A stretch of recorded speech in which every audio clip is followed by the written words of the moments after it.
What's up everybody, hope you're having an amazing day so far. I'm your host Phil, and today's video I'm super excited to show you this small marvel of modern camera technology, the OBSBOT Tail Air. Let's roll that intro clip and then check out why I think this might be the most useful camera which I ever had in my possession.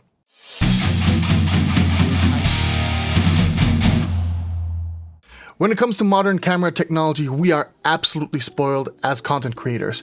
Beside our pocket phones, our smartphones, and the cameras which are implemented into those, we have a ton of different budget options which all work fantastic. I already made reviews on the Elgato Facecam Mark II and also the OBSBOT Tiny SE, which I still got over here on my monitor over here as secondary cameras ready. But I was curious about stuff which is lying in between those budget options and what you're currently looking at, the Sony ZV-E10. So when OBSBOT initially contacted me for the review of the Tiny SE, which I currently got over here on my desk, I was super intrigued by the other OBSBOT products as well, and I just asked them, hey, do you mind if you want to send me over one of your OBSBOT Tail Airs as well? And they were kind enough to do so. So this has been an absolute lifesaver. With that out of the way, quick disclaimer, OBSBOT did send me the OBSBOT Tail Air. Now, it is not yet completely clarified whether or not this unit is for me to keep, although currently I'm inclined to believe so, but they also sent out some additional stuff which we're going to check out in this video.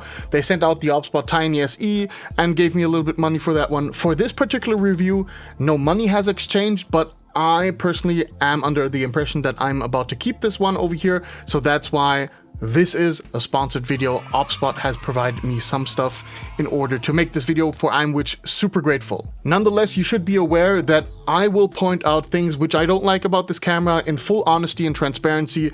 I have no obligation to hold back on anything. However, I can already give away that I'm a huge fan of this product over here, in the same vein like I was on the OBSBOT Tiny SE. This over here really changed my workflow for the better. So the fine folk at OBSBOT were not only kind enough to send me the OBSBOT Tail Air itself, but they actually also sent me a goodie pack of different accessories. For example, we got this tripod over here, we got a remote controller for the Tail Air, and we also have this 360 degrees rotation platform which you can mount on the tripod or on the table. So a lot of cool stuff which we got over here. We're going to explore all of those things, but first let's go over to the unboxing, where I'm also going to give you some of the core features of the OBSBOT Tail Air.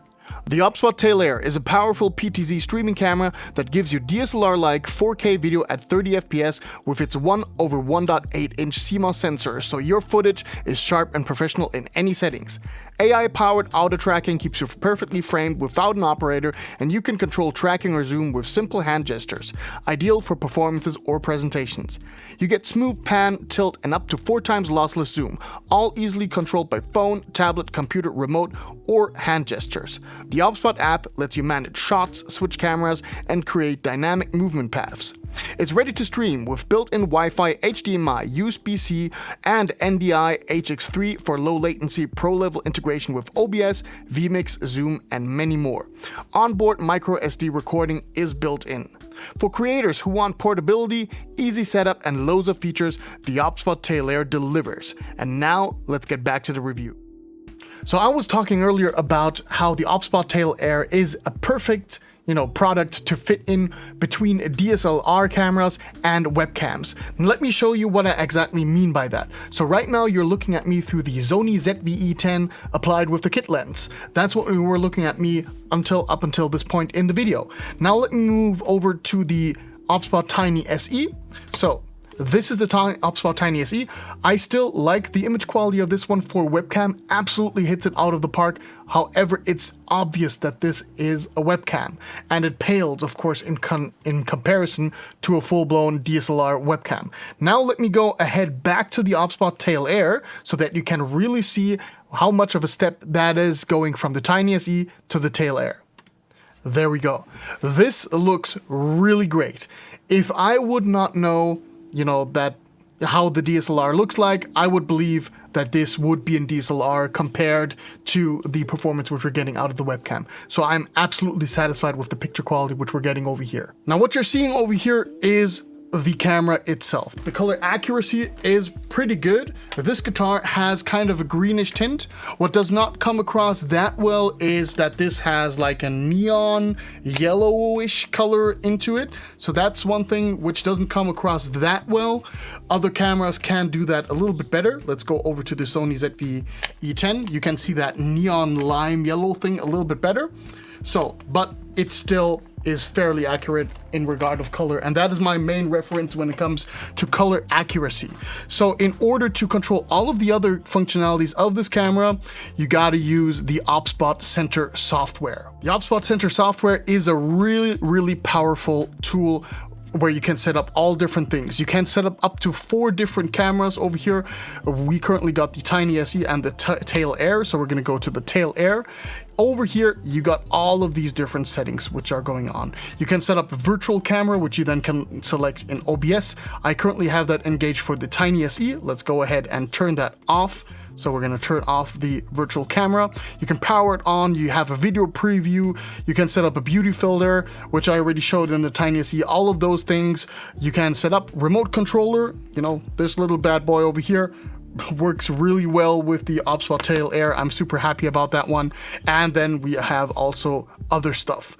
So let's go into the general settings. Now in the console, you have all of the stuff regarding tracking. So when you are looking into setting up stuff for tracking, you can set that up over here. The tracking speed, what kind of tracking do you want to have? In this case, I'm going to set up the normal tracking. That way it's going to track now my face over here. It's all, you know, circulating around my face. I can set this up to the upper body if I want to have it, you know, like chopping off the legs, or I can have a close-up if it's supposed to kind of zoom in on my face. And this could be, you know, like nice touch for talking point videos where you want to have the focus on the speaker, on the presenter. And if you want to then have, you know, like everything set up to the board, then you could set up the zoom back to the regular zoom and then have the full screen going on. When it comes to AI mode, you got stuff like animal tracking or group tracking. Currently, I have none of that available or none of that engaged, so it's basically a human face tracking thing going on, which you can activate also through the hand gestures, as I've shown in the Tiny SE video. When you do like that, then it's a fixed mode, so it's not tracking you. And if I now do that again, it indicates through blue lighting that it's now tracking my face again. And since I got the tracking speed set to fast, that's what it's up to. If you want to take a little bit out of the, let's say, motion sickness, then you would set this to slow. Then this would be a little bit, you know, smoother. This would be maybe a nice touch for online presenters, which are very static, but still, you know, moving a little bit. Fast would be for more sporty activities, you know, in that regard. So moving over, we got presets which you can set up. You can add preset positions. So that way you could actually just go ahead, for example, on the remote controller, you got 1, 2, 3, and you could basically like have multiple shots like Linus Tech Tips sometimes has that, but they then have different camera angles where they show one thing like over here, then they move over there, and then there's like a move in the preset. So stuff like that can be arranged, but you also can set up everything to manual setup. Let me disable the tracking, and then you can set it up to your liking. The range in which this can actually move over here is pretty cool. You know, you can look at a lot of different stuff going on over here. So I could use this for a complete streaming platform.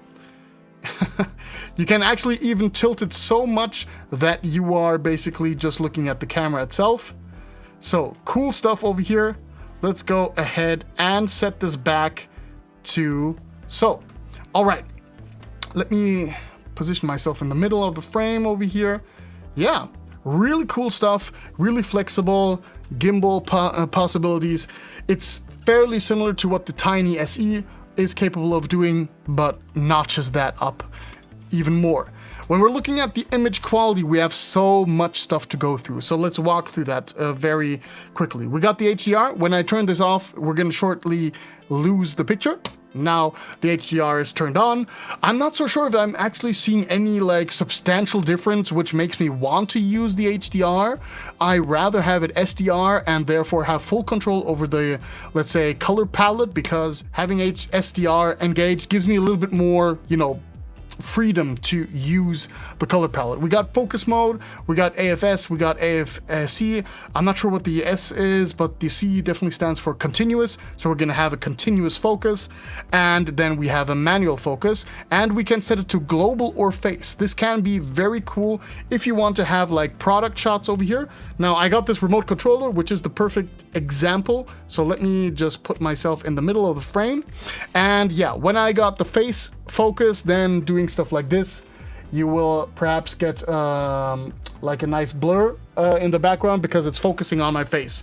And if I got like an object, I can set this up to global, and then I could, in theory, show you this from very close and then move back, and then it's going to focus rather on my face most of the time.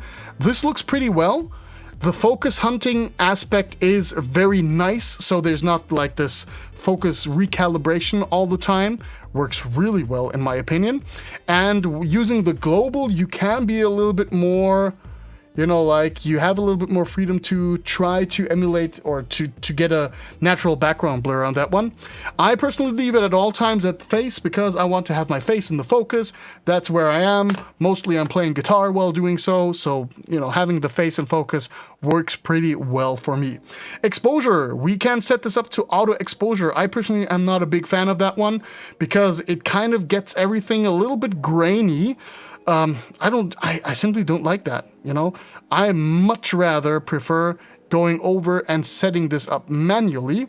So I'm setting the shutter speed to 60 because I'm using 30 frames per second in my recording, and the ISO adjusted to my taste. I could go now ahead and try this over here. So 30 as a shutter speed, and then using the ISO at 100 instead of 200, I would get a very similar effect, you know, picture-wise. You can see over here that looking at this, there's not much noise going on, to be honest, which I'm a huge fan of. This looks really good.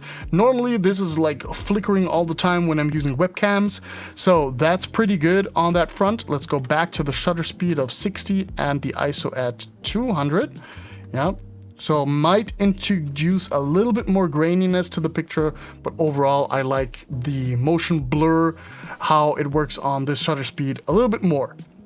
We got some anti-flicker stuff, which we're not using over here. White balance, where you set it up to a custom level, where you can set it up drastically different. So that's cool that we have that possibility. The sweet spot here in this room is 3200, 3300, 3100, somewhere around that ballpark. And over here in the image stuff, I have set this up, you know, like curated towards my liking. You have a lot of different stuff, like brightness, you can set this up a little bit more. I mean, it looks also fairly good, you know? I still tend to go to 40 just to darken it up a little bit. Yeah, contrast, obviously, I'm gonna leave that at 50 to not introduce any more noise than necessary. Saturation, the sharpness, kind of giving a little bit of that fake sharpness. And then the hue is set up a little bit because when I am at 50, then I get this reddish tint, you know? So I want to kind of recompensate for that one, and to not get too yellow, you know, like this Hulk style coloring, I'm leaving this at 60. That's kind of a good compromise in my book. And there you have it. That's basically the stuff which you can set up in the image quality. And to be honest, this looks super good. I mean, hey, we saw the comparison between the OBSBOT Tail Air and the Sony ZV-E10 before, and of course they're not absolutely on par, but this is absolutely good enough for any kind of streaming content which you would want to do.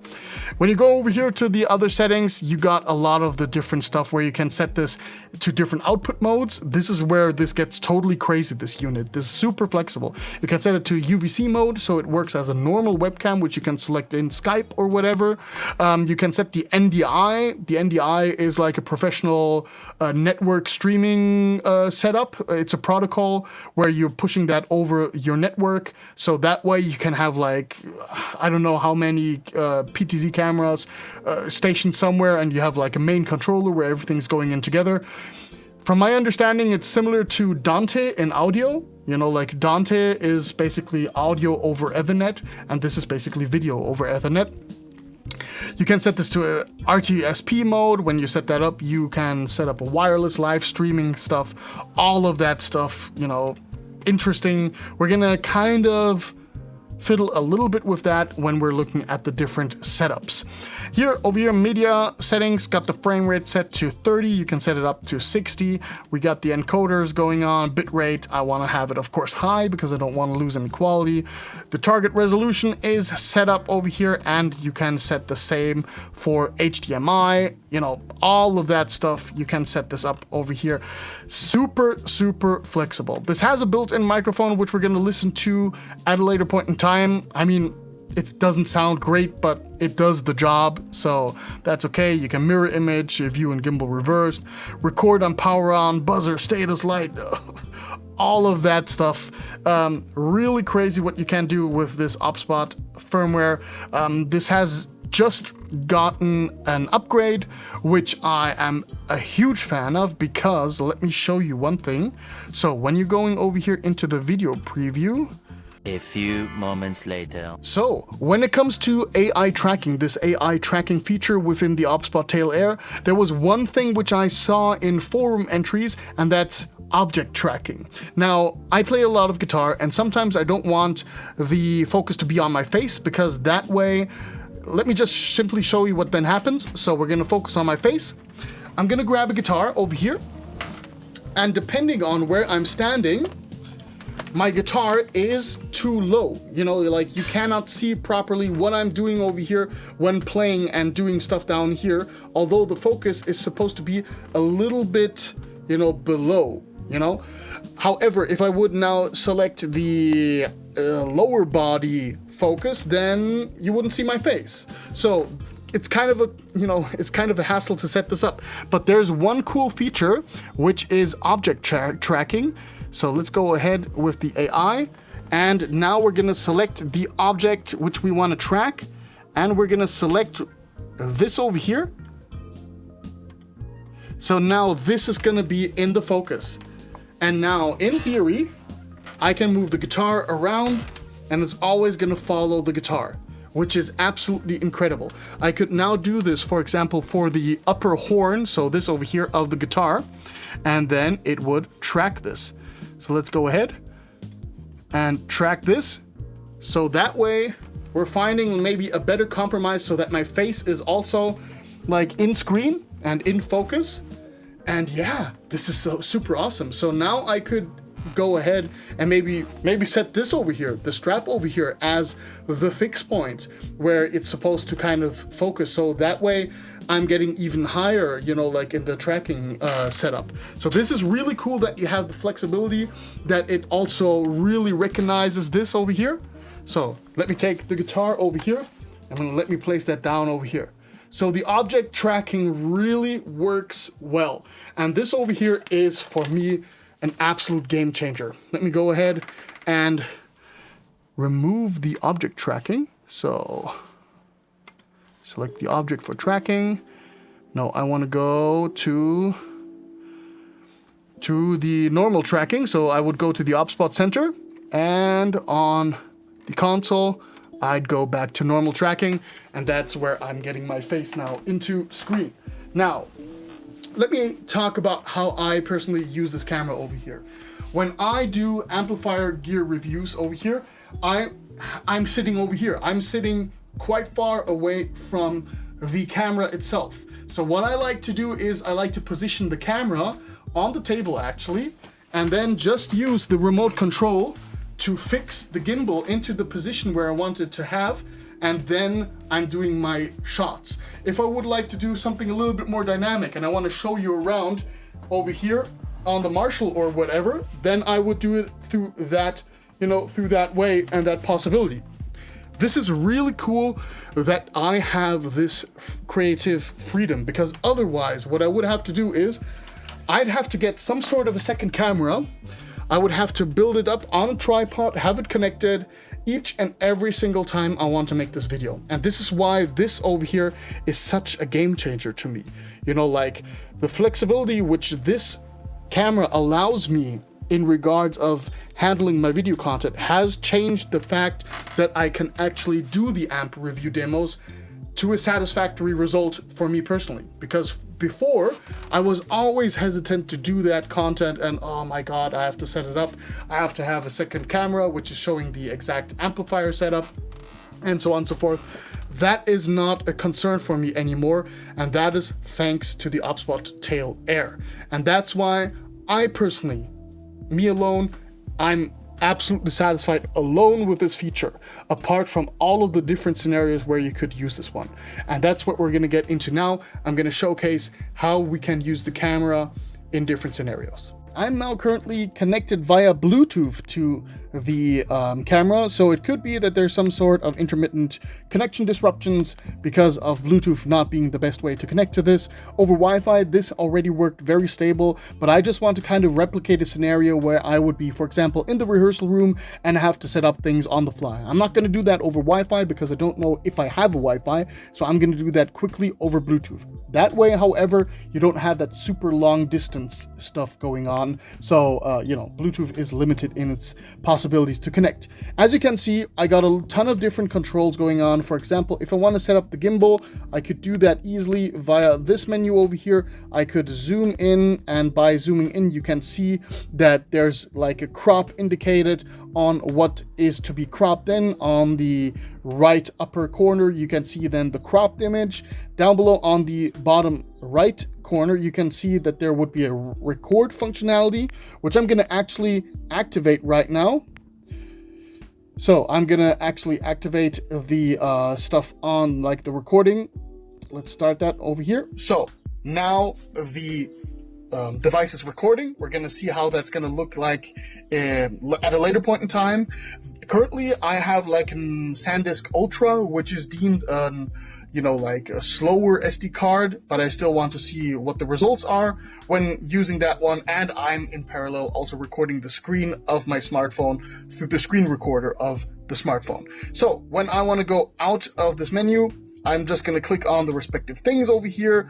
I'm not going to dive too much into that one. Over here, you got settings, which you could set up. You could set them automatically. That way, like all of the lighting stuff is set automatically, or keep them at manual at the settings, which I have set up for. I could now go ahead and set the ISO higher. Yeah, so you see how that turns out, you know. A lot of different cool stuff, actually. Like here, you got the aperture. So you could do it like so. And then you have like super weird, janky movement going on. And yeah, just setting up a little bit so that you can see what's going on. Like electronic. How did I get into that menu? There we go. So yeah, EV is for whatever reason not activated. I cannot reach that one, perhaps because I'm now set to the manual stuff. You can set up the focus different, so manual focus over here. I don't know why you would use that in this particular case. I want to have a continuous autofocus, so that way when I'm moving over here and coming back and forth, I always get kind of a focus correctly done. Yeah, a lot of different features which you can do over here. What I really like is basically that you have the functionality that you can set up the gimbal as you would use it. In theory, technically, I could do that as well, you know, like using the hand gestures and then, you know, doing stuff like that. There we go. And I could now use the face tracking. So now it's tracking my face. I could now position it where I want to have it, then set up the fixed focus again, and now move. So it doesn't matter whether or not, or whether I'm using it through the app over here, whether I'm using it through a remote controller, or I'm actually using the hand gestures. This makes this so incredibly powerful. You know, like this is one of the main things. Hang on, let me get that to focus back on my face. Yeah, exactly.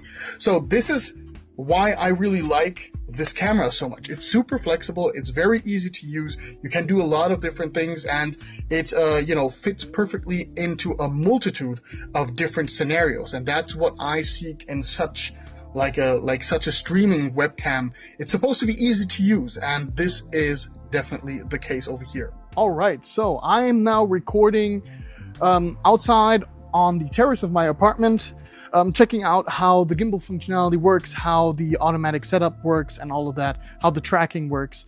I'm now currently speaking through the lavalier microphone, which I got over here, the Hollyland Lark M2. And you can see already that when I set the image quality to automatic, it's a little bit overexposed. You know, like, yeah, it is what it is. You know, it works kind of well. It keeps me well balanced so that it can track me nicely. When I set it to a manual setup, I think it's a little bit more vivid in coloring. You know, like, I like that a little bit more. It's a little bit more realistic. Hang on, let me try to get something which kind of matches reality. So I would basically set it to kind of this thing. It has still a little bit of a greenish tint, but overall that looks pretty well. Yeah, the tracking, as you can see, works really well. So I can really move far away and it actually tracks me quite nicely. So I'm at the end of the terrace, the terrace. This is round about like 8 meters or something away, or maybe even 10, somewhere around that ballpark. So yeah, quite nice tracking range over here. And just use the zoom functionality over here. So you can now see my face over here, and now I can move and be still tracked nicely. So that seems to work really well. Yeah, there we go, like 4 times zoom. Doing stupid stuff. Okay, let's go back at the zoom. Now, one thing where it has a little bit of issues is when I'm going behind this umbrella over here, it loses track of me. You can see that? So whenever you got an object where you're kind of hiding behind, it has a little bit of an issue, but then it kind of gets back to you. So take that with a grain of salt. I'm not sure how that works on other situations, but you know, from a general speed perspective, I think this is absolutely sufficient. This works really well. Let me just make one round. You're gonna see that it's gonna lose me. Oh, now it catched on to me because I was fast enough in getting back into frame, which is cool, nice. So if you're doing like sport events, let's see. Yeah, works. Yeah, cool stuff. I mean, this motion stuff is by far exceeding what I would ever be using this for. So I'm super happy. I could not be happier with the way this performs in that regard. I like the fact that you can actually hook up an external microphone to this. This is going to make it super, super useful when we're going to check it out together with the band and in the rehearsal room. So off to the next segment. All right, let's talk now about the accessories which OBSBOT has sent together with the camera. As you can see, I still got the stand over here. Now we got the platform attached to it, the rotation platform. This allows for 360 degrees rotation, something which usually is not available in the OBSBOT Tail Air itself. And what I'm now going to do is I am going to use the OBSBOT app, the OBSBOT Start app. I'm now going to press on record. So now you heard the signal for yourself. Now you can see that I'm recording currently through the SD card. Gonna put the smartphone away. I now got the remote controller, which already was set up to the OBSBOT Tail Air, and everything was super like plug and play. I just took the OBSBOT, smacked it onto the platform itself, and now I can use the remote controller to not control the OBSBOT Tail Air in its, you know, like horizontal rotation, but it actually does that on the rotation platform. But when it goes to the height, it still does that as well. So we are cool to set up whatever scenario we want to come up with. So whatever we want to film within that 360 degrees, we can do that, which is amazing. This is really cool. This would make this super useful as maybe like a surveillance camera where you really want to have everything in focus when you are remotely checking up what's going on. This would also make it super useful for other scenarios if you would have like a racing, you know, some like a racing place and you want to kind of follow the people, then you would set this to an AI tracking feature and then it would basically just follow them. Let's try how this actually works. So we're gonna go ahead and now it's set to the AI tracking feature, and now I would go ahead like over here. Oh, hang on, it lost me, so here we go. And now let me do the following thing. I'm just going to rotate the stand and hopefully the camera is gonna just simply follow me all along. So yeah, that works perfectly fine. And I am already far beyond one full rotation of the stand, so you can use it on multiple, in multiple scenarios. Either if you want to fix it onto something even though you are moving, or if you want to have it like following you if you are moving 360 degrees, sorry. So yeah, pretty cool stuff. This is an awesome toolkit. This gives you a lot of flexibility in regards of where you want to place this in which situation. I personally don't need that, to be honest, but your mileage may vary. So off to the next segment. So let's wrap this up with my final thoughts, my conclusion. Of course, obviously, if it shouldn't be obvious by what you heard by now, I am a big fan of this camera. I think that the image quality looks really good. It's super flexible in regards of connectivity. You got the USB-C setup, you got the HDMI setup, you got the SD footage which you can record off, you got the NDI standards. All of that stuff makes this absolutely flexible. You got the different setups which you can arrange for. Applications which you can control. You can do that via Bluetooth, via Wi-Fi, via USB connection. There's no scenario which I could think of, honestly, where this camera would not perform very well and to the expectations. And that for 500 euros is definitely worth the price of admission. Given, of course, the image quality is not as sharp, not as pristine as with something like the Sony ZV-E10 with an additional lens. However, it's not going to sit you back that much. So the Sony ZV-E10 costs around about 700 plus euros. And you will definitely need some sort of video capturing card in addition to that to get anything good out of this camera, which is not necessarily the case for the OBSBOT Tail Air. That also works on its own. So really, really cool stuff. Yeah, I'm a huge fan. I'm so thankful that OBSBOT has sponsored both the Tiny SE video and now also this particular video. I'm beyond grateful, and this, as I said before, is really a game changer in how I do my content over here. So I personally could not be happier. I think you will enjoy this product as well. There's going to be a link in the description down below. I have to check if it's going to be an affiliate link or not. So, whatever, just go down the link below. Get yourself one of these if you are into, content creation and streaming and you want something which pretty much knocks all of the stuff, all of the check marks which you could have potentially with such a camera. Thank you everybody for watching. Gonna see you in the next video. Until then, keep it metal.